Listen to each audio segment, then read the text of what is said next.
कैसे हैं आप सब लोग। उम्मीद करती हूँ कि सब लोग ठीक होंगे, खैरियत से होंगे। मैं हूँ Nimra Joiya and welcome to my channel Nimra Joiya. तो आज मैं बनाने जा रही हूँ जेली। ये मेरे पास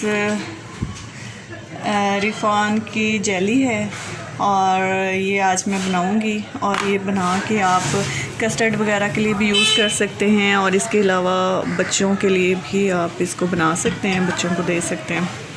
तो इसके लिए ये वाला स्टैंडर्ड साइज़ का जो कप होता है, 2 कप पानी हम लोग पतीले में डालेंगे।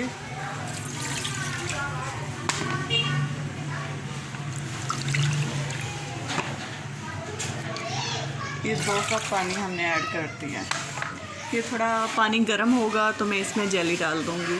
तो ये पानी तकरीबन नीम गर्म हो चुका है। अब मैं इसके अंदर ये पैकेट डाल दूँगी।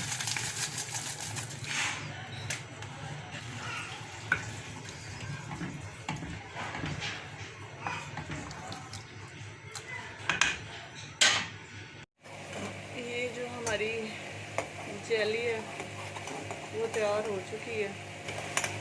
ये हमने 2 कप पानी डाला था। जब 1 कप पानी रह जाएगा तो आपने इसको उतार लेना है और क्यूब्स में डाल देना है, या क्यूब्स ट्रे में आपने इसको डाल देना है, या फिर आप किसी भी सांचे में इसको डाल लें। अगर आप किसी बर्तन में डालते हैं, किसी बाउल वगैरह में, तो फिर जब वो आप इसको ठंडा होने के लिए रख देंगे, जब तैयार हो जाएगी तो फिर आप उसकी कटिंग कर लेंगे क्यूब्स में। मैं अभी इसको क्यूब्स में डाल रही हूँ। ये क्यूब्स ट्रे है, मैं इसमें इसको डालूँगी।